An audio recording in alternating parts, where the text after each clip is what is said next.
Bienvenidos a Entre Línea con William Herrera. En esta oportunidad vamos a conversar con Óscar Tomjanovich.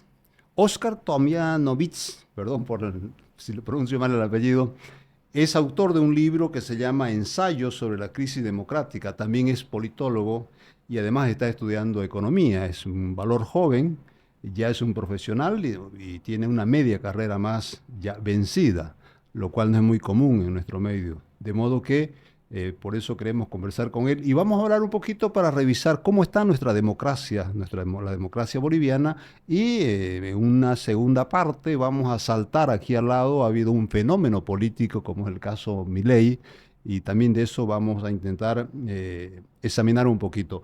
Óscar, ¿cómo está la democracia? ¿Cuál es el estado de la democracia en este momento? Te pregunto esto porque hay varias versiones. Aquí mismo a mí me dijo Manfredo Bravo, por ejemplo, que la democracia estaba podrida.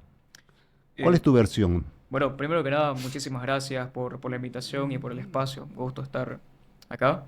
Eh, digamos, es muy importante que cuando nosotros querramos hablar del estado de la democracia, dejemos a un lado nuestra percepción personal subjetiva y nos basemos en diferentes métricas para evaluar el estado de la democracia. Si nosotros revisamos cuál ha sido el desempeño de Bolivia en los diferentes índices, ya sea el que elabora The Economist Intelligence Unit o, digamos, el proyecto Varieties of Democracy, podemos observar que en los últimos años, especialmente desde el 2006, Bolivia ha tenido un retroceso democrático, es decir, Bolivia se ha vuelto menos democrática en estos últimos años. ¿Cómo se explica eso? Principalmente a través de un fenómeno que se llama democratic backsliding, que es retroceso, el minar las instituciones democráticas. Es decir, aquellas instituciones que componen el sistema político boliviano no están cumpliendo sus funciones. Aquellas organizaciones o instituciones que deberían fungir como sistema de pesos y contrapesos, las limitaciones al poder ejecutivo, han sido vulneradas de manera sistemática. ¿Estás hablando de la división de poderes? Exactamente, y lo podemos observar tanto, digamos, en el ámbito judicial, en el ámbito legislativo y también en el ámbito constitucional. Ujú. El hecho de que el presidente y el poder ejecutivo concentre el poder, eso, digamos, es negativo para el sistema democrático. ¿Eso lo hace menos democrático? Especialmente en sistemas presidencialistas que tienden, digamos, a concentrar una mayor cantidad de funciones en la figura del Ejecutivo, sí, y esto se da, digamos, a través de injerencias, a través de manipulaciones, que, por ejemplo, apuntar a, digamos, magistrados de la Corte Suprema, ¿no? Para que sean favorables a uno y que dicten determinadas sentencias que allanen el camino para que uno pueda, por ejemplo, reelegirse de manera indefinida. Ya, si estás señalando cómo se debilita la democracia, ¿cómo la fortalecemos a la democracia? Una de las principales medidas que uno puede tomar para fortalecer la democracia es justamente institucionalizar aquello que limita o, digamos, impide que los gobernantes actúen de manera discreta. Es Mm. decir, leyes más fijas, leyes más duras contra el poder político, no contra el ciudadano. Digamos, uno piensa que actuar con mano dura es subirle los impuestos, es, digamos, sacar a los militares a la calle. Es todo lo contrario. Necesitamos, por ejemplo, como Estados Unidos, una constitución que no ha sido prácticamente alterada en 200 años, con leyes que se cumplen a cabalidad y que no son, digamos, interpretadas de manera conveniente para aquellos que están en el poder. Ya. Dicen los politólogos, y a propósito de tu formación, de que la deriva autoritaria no avanzaría más de lo que ha avanzado en el caso de Bolivia, porque hay una Santa Cruz con una economía y una burguesía consolidada que de alguna manera le pone freno a la deriva autoritaria. ¿Compartís esa opinión? No, y fíjate, es una opinión un poco polémica. Eh, Todos nosotros tenemos un autoritario dentro, todos, absolutamente todos. No se trata de una región o de otra. Lord Acton, que era un pensador del siglo XIX, decía que el poder corrompe y el poder absoluto corrompe absolutamente. Claro, actualmente, digamos, Santa Cruz se encuentra en una situación bien delicada en la cual reclama y exige sus derechos frente a un Estado central autoritario. Sin Ujú. embargo, también podemos encontrar muestras de autoritarismo dentro de nuestra propia región. Entonces, no deberíamos descuidar también el aspecto de nuestra casa. O sea, está bien que sepamos reconocer y reclamar aquellas muestras autoritarias que se dan por parte del gobierno central, pero también aquellas conductas autoritarias que podemos exhibir nosotros mismos. No estamos exentos de caer y cometer los mismos excesos que se están cometiendo allá en el gobierno central. Ya. ¿Te estás refiriendo a las instituciones, a las personas? Especialmente a las personas. Mm. Si nosotros vemos los grados de polarización política, ¿sí? De radicalismo, del uso o el llamamiento incluso a la violencia, pueden darse tranquilamente desde Santa Cruz como en cualquier otro departamento. No estamos exentos, recalco, de cometer esos mismos excesos. Ya. Estás diciendo, por ejemplo, que en el caso del MAS, sí, tiene una cierta vocación autoritaria, pero también cuando subió Yanine, más o menos todas esas prácticas las asumió y las practicó. ¿A eso te refieres más o menos? Sí, justamente en el libro dedico un pequeño capítulo a estudiar qué fue lo que pasó con el gobierno transitorio. Ujú. Más allá de que fue un gobierno constitucional y legítimamente asume la presidencia interina Yanine Áñez, se pudieron observar numerosas muestras de autoritarismo. ¿Y por qué sucede eso? Digamos, ¿no? Si eran personas nuevas, eran rostros frescos dentro de la política en algunos casos, en otros no. Y que venían con una otra visión del poder, tal Exacto, vez. exacto. Pero ¿por qué es que fracasa? La respuesta es muy sencilla y muy clara, porque las instituciones seguían siendo las mismas. O sea, ese entramado jurídico que le daba un poder discrecional a Morales para actuar como quisiera prácticamente, era tomado ahora por otros políticos. Entonces, los incentivos para abusar de ese poder estaban ahí. Y Ujú. era lo más lógico, era lo más esperado que se cometieran igualmente abusos. Quizás no la misma magnitud. Quiero decir, es incomparable los 13 años de abusos y vulneraciones a las libertades y derechos políticos que vinieron por parte del MAS con, digamos, casos un poco más puntuales, un poco más matizados por parte del gobierno transitorio. Pero estás diciendo ahí en todo caso que lo que le falta al pueblo boliviano de alguna manera es una suerte de una batalla cultural por afianzar la democracia, por resaltar los valores, por imponer los principios democráticos. Ciertamente el componente ideológico, por decirlo así, cultural, entra en juego. Al fin y al cabo, nosotros no podemos tener instituciones como las que menciona, instituciones sólidas, instituciones que limiten el poder, si no son acompañadas por la sociedad. Ujú. Por ejemplo, un buen sector de la sociedad puede estar clamando por un líder fuerte, carismático, por Führers, ¿no? Por generales que pongan mano dura y automáticamente soliciten que esas instituciones que limitan el poder sean derogadas, sean puestas a un lado para darle rienda suelta al caudillo de su preferencia. Ujú. Entonces, ciertamente, las instituciones, digamos, responden a las ideas que estén en la sociedad. Entonces, ciertamente, si queremos instituciones sólidas, tenemos que trabajar en la concepción que tengan las personas. Ya. ¿Cómo ves ahora este momento de la democracia? ¿Crees que ha cambiado con el gobierno de Luis Arce? De pronto hay unos acuerdos que están funcionando de alguna manera para aprobar algunas leyes. Se han visto estos acuerdos entre, llamémoslo así, corriente de opinión, que en algún momento eso era impensable, entre el más de Evo Morales, Comunidad Ciudadana y Queremos en concreto. Claro, un concepto bien interesante es el de vestigios autoritarios. Si ya establecimos que los 13 años el gobierno del más bajo Morales eran autoritarios, que esa estructura permaneció prácticamente inalterada durante el año del gobierno interino, lo que recibe Arce es prácticamente un estado autoritario, no una ¿Vos crees que democracia. Arce es una continuación exactamente de Evo Por Morales? supuesto que sí, incluso en algunos elementos se agrava la situación. Sí. Si vemos, por ejemplo, el desempeño de Bolivia ha mejorado ligeramente en algunos aspectos, quiero decir, ya no estamos tan mal como antes, pero sí se dan muestras de autoritarismo que no se veían, por ejemplo, en el gobierno de Morales. Por ejemplo, cuando toman preso al gobernador Luis Fernando Camacho, eso era una figura que no habíamos visto, digamos, Que nunca se dio en el gobierno ni de siquiera Evo contra Morales. Rubén Costas, digamos, ¿no? Que Ya. era el principal, digamos, opositor al gobierno de Morales durante las luchas autonómicas, jamás se le tocó un pelo a Rubén Nunca Costas. se llegó a ese extremo. Por supuesto que no. Ya, Entonces, eso nos demuestra, digamos, la continuación de ese sistema autoritario que nace con Morales. ya. Pero ¿vos crees que en algún momento podríamos estar llegando a los niveles de Nicaragua, Venezuela, Cuba? Eso el tiempo lo dirá y, digamos, tampoco es una incertidumbre total. Quiero decir, ¿qué esfuerzos, digamos, qué acciones concretas ha tomado el gobierno de Luis Arce para, digamos, limitar su poder a sí mismo? De por sí, eso ya sería una situación bastante extraordinaria, que un Ujú. gobernante diga, ¿saben qué? A partir de ahora yo ya no voy a poder, digamos, apuntar quiénes van a suplir o van a asumir como magistrados en la Corte Suprema o en la Corte Electoral, ¿no? O ya no voy a ingerir tanto en el ámbito legislativo. Sería como que ellos mismos se pusieran la camisa de fuerza. Ya. De por sí ya es impensado, es algo complicado de concebir, pero no se está viendo. Digamos, incluso si uno le diera el beneficio de la duda, no es eso lo que está haciendo. Al contrario, profundiza y sigue minando las instituciones democráticas hasta el día de hoy. Ya. ¿La sigue minando? ¿La sigue de alguna manera torpedeando? Sí, digamos, O de menos hecho, que antes?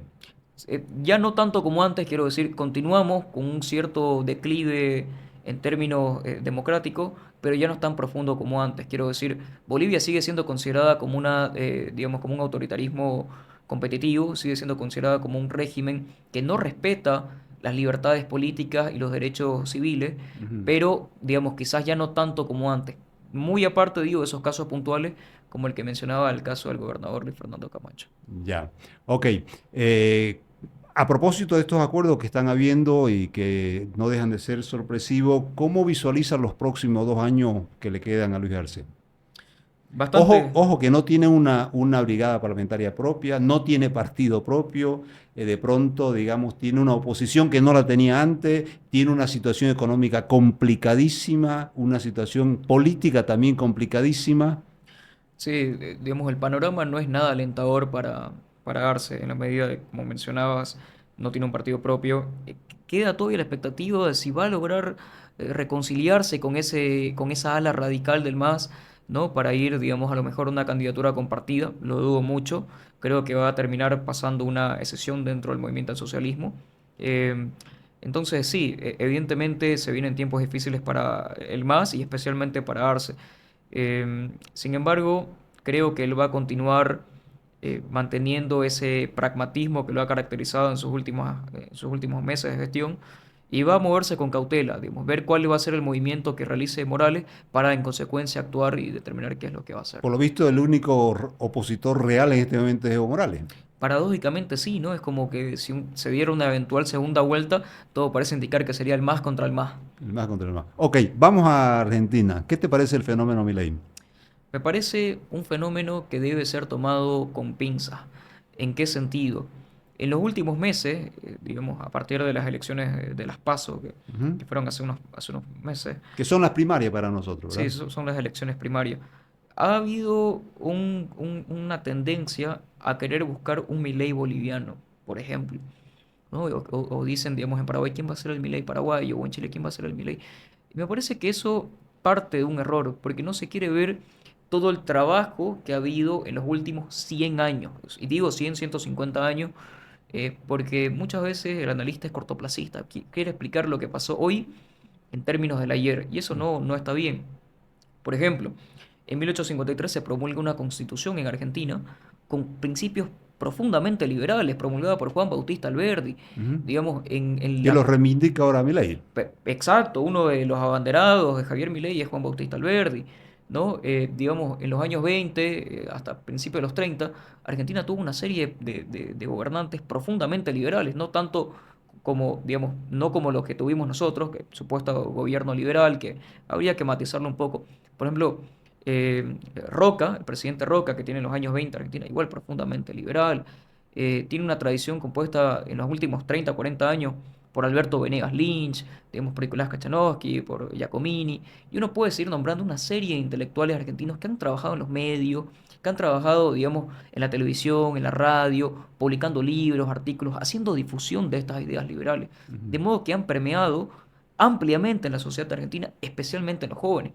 Y Ya. yo me pregunto, ¿está pasando eso acá en Bolivia?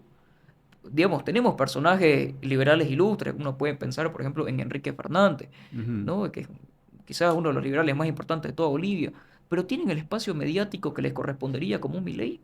Lastimosamente no. Pero ¿eso estás diciendo que Milei es producto de los medios? Hasta ¿O es cierto, un líder de los medios, hasta cier- creado por los medios, hasta, para los medios? hasta cierto punto sí, ha sabido capturar los medios, ha sabido promocionarse y saber llegar especialmente a los jóvenes. Entonces, digamos, ¿vemos que eso pasa en Bolivia? No. Entonces, no esperemos un Milei en Bolivia. Tomemos a los líderes que ya tenemos, son líderes liberales, potenciémoslos y no esperemos un Milei, busquemos, como digo, potenciar a los que ya tenemos. ¿No se puede extrapolar esa realidad a Bolivia o a otro país en este No caso? en lo absoluto. ¿El Milei es un caso único entonces? Es un caso único, como digo, en la medida en que cuenta con una tradición que lo respalda, ¿sí? Y que ha tenido un trabajo, por usar una expresión que está muy en boga hoy, una batalla cultural de Ujú. los últimos 40, 30 años que ha sido muy intensa. Se ha buscado que esas ideas permeen en la sociedad y especialmente lleguen a los jóvenes. Milei gana gracias al voto joven. Sí, ¿No? Es el eso. presidente más votado de la historia argentina con 14 millones de votos y especialmente gracias a los jóvenes. Ujú. O sea que no se lo puede excluir de aquí en adelante a los jóvenes. Hay Por, que su- tomarlo en cuenta. por supuesto que no. Y digamos, si queremos Las un... protestas del 2019 fueron totalmente sustentadas, liderizadas por los jóvenes, por las plataformas ciudadanas. Exactamente. Y si queremos algo, digamos, parecido a Milei, simplemente es eso, es empezar a darle palestra a los líderes liberales que ya tenemos y no buscar tampoco un líder mesiánico, sino Mm, que estas ideas se difundan a través de la población, que se ya. difundan a través de los jóvenes y que sean interiorizadas. Los políticos, digamos, esto es uno de los grandes aportes de la escuela de la elección pública, son buscadores de renta, son buscadores de voto. Entonces, si la población empieza a acumular con estas ideas liberales, automáticamente, digamos, los líderes van a empezar a ofrecer políticas liberales. Lo vimos, por ejemplo, el día de ayer con el señor Vicente Cuellar, el rector de la Ujú. universidad, que ya oficializó su candidatura a la presidencia. Ya hablaba de reducir 5 ministerios. ¿Dónde escuchamos eso antes? En Milei. Ese es el impacto que está teniendo Ya. este personaje. Pero entonces vamos a tener de alguna manera un impacto mucho mayor del que uno pudiera imaginarse en Bolivia y en Latinoamérica a partir del caso Milei. Eso sí, digamos, el impacto que va a tener Milei en la región y en el mundo es algo que se tiene que mirar con mucha atención. Es algo histórico. Milei es el primer presidente libertario en la historia, no de Argentina ni de América, del mundo. Ujú. Han habido presidentes que se han reivindicado liberales. Uno puede pensar, por ejemplo, en Ronald Reagan, en Margaret Thatcher, que Fueron aceptaron. los líderes de los últimos tiempos. Claro, sí, Pero después de pero ellos no ha habido otro hasta que aparece Milei. claro, pero libertario propiamente dicho, que diga abiertamente que los impuestos son un robo y que el Estado es una maquinaria de coacción, él es el primero en toda la historia y eso es algo histórico. Entonces, el mundo está expectante a ver qué es lo que hace. Su propuesta de cerrar el Banco Central, de dolarizar la economía. O sea, Bolivia actualmente tiene problemas serios con, digamos, escasez de dólares, el tema de la divisa, el tipo de cambio, que tenemos un tipo de cambio fijo, hay Ujú. que ver si eso es sostenible, cuántas subvenciones, cuánto gastamos en subvenciones al año, millones de dólares.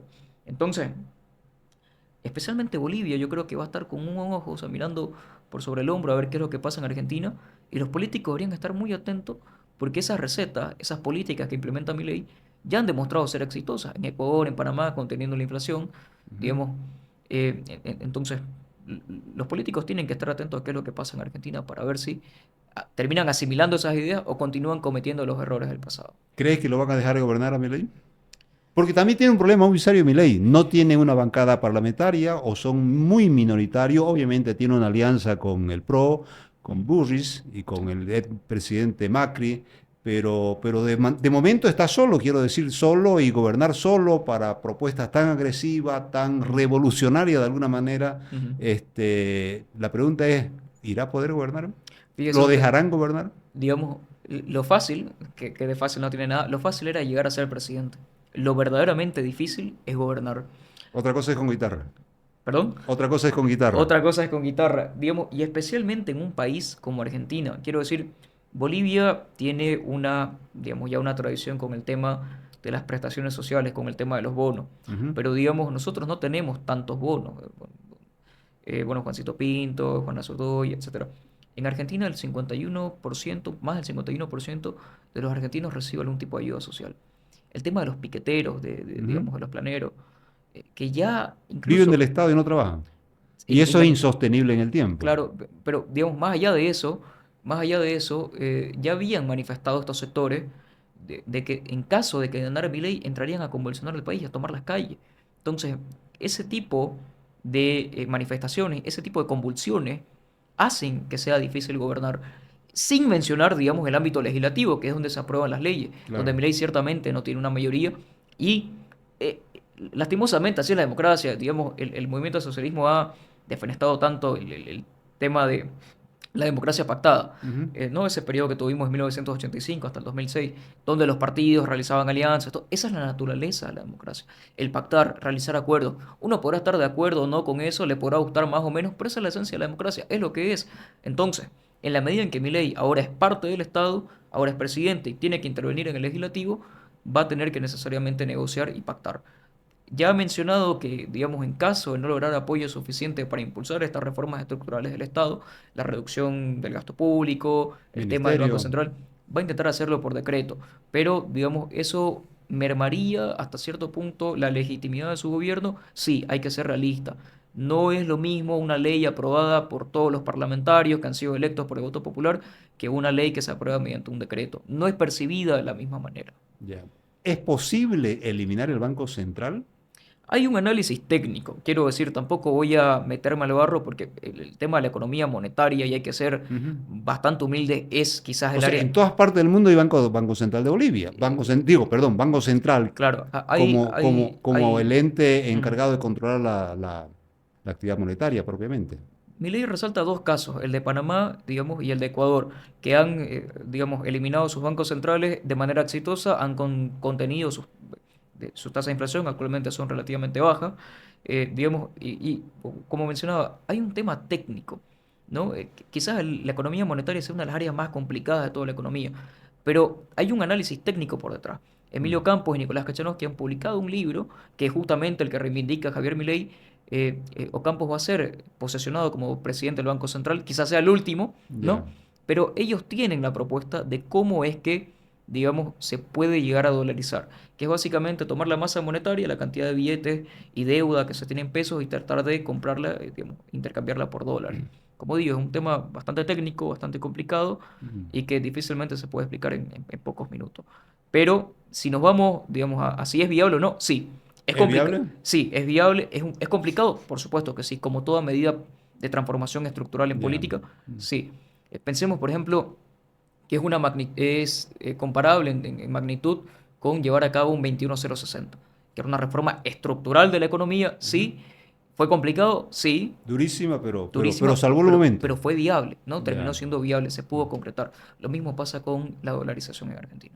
Habrá que mandárselo a 21060 a Milei. De hecho, digamos, creo que era Jaime Dunga el que comentaba de que deberían estar mirando para ver cómo se puede contener, digamos, la inflación a través del caso boliviano. El caso boliviano es uno de los más estudiados en los economistas del norte, por ejemplo. Ujú. Cómo se llegó a contener una tasa de inflación del 8000%, digamos, y contenerla en Pero ha pocos tocado días. fondo la Argentina como en su momento tocó fondo Bolivia para aplicar un 21060.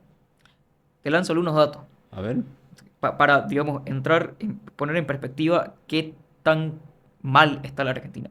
Tienen una inflación del 140% anual, Ujú. una de las más altas. Tienen pobreza del 40%, 56% en pobreza infantil, cerca del 10% de indigencia. Digamos, planes sociales ya mencioné que era el 51,7%. Más de 15 tipos de cambio, o sea, hay un dólar blue, hay un dólar Netflix, hay un dólar soya, etcétera.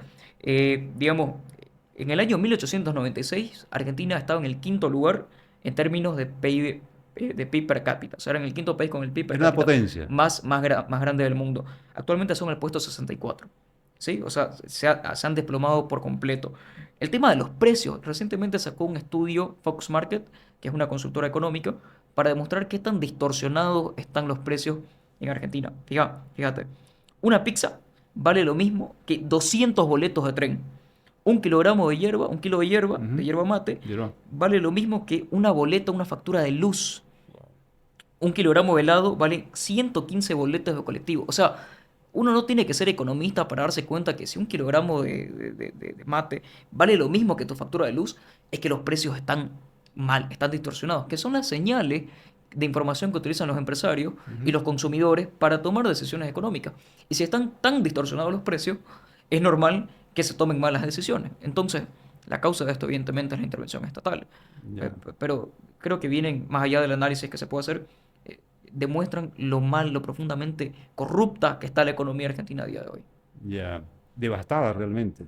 Completamente devastada. Si uno compara, por ejemplo, el tema de los precios justos, los precios que están regulados por el gobierno, Ujú. y los compara con los precios que uno obtiene en un supermercado de barrio, hay una variación de más del 100%. O sea, los precios, si vos preguntás en el supermercado del Estado, ¿no?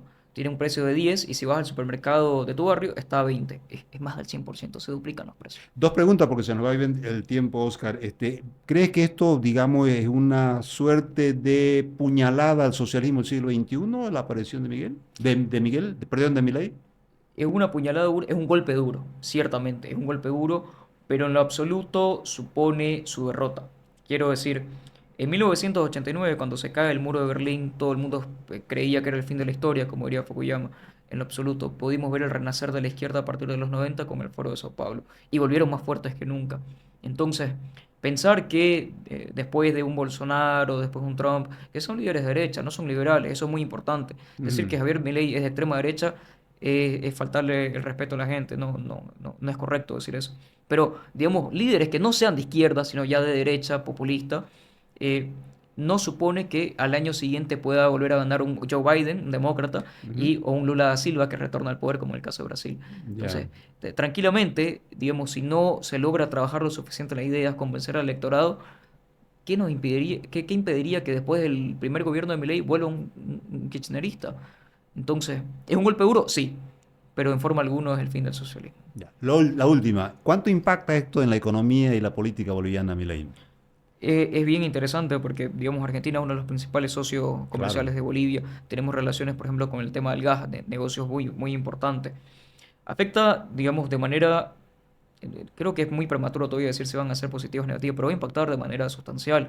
Pensemos que Milei, cuando hablaba, por ejemplo, de China, decía, no importa el trato entre los gobiernos, sino entre las personas privadas. Las personas van a ser completamente libres de, digamos, comerciar entre ellas. Entonces va a depender de la actitud que tome Luis Arce para decidir si continúa favoreciendo el comercio, dejándolo hacer, dejándolo pasar, que se desarrolle con completa espontaneidad, o si va a continuar poniéndole trabas, va a continuar poniéndole, digamos, todo tipo de dificultades al comercio entre las personas. Dicho sea de paso, según la CAF, Argentina es uno de los pocos países de la región que han aumentado sus aranceles en los últimos años. O sea que hay posibilidades de que por la vía del empresariado privado pudiera intervenir directamente ahora. Sí, digamos, cabe esperarse que a partir de los resultados positivos se intente copiar lo bueno. Así como se ha copiado lo malo, Ujú. esperemos, quisiera ser optimista y tener la esperanza de que quizás hasta de manera incidental, accidental, sin darse cuenta, terminen copiando lo bueno que vaya a implementar Javier Milei en su gobierno. Te agradezco, Oscar, la conversación que hemos tenido, No, ilustrativa. muchísimas gracias.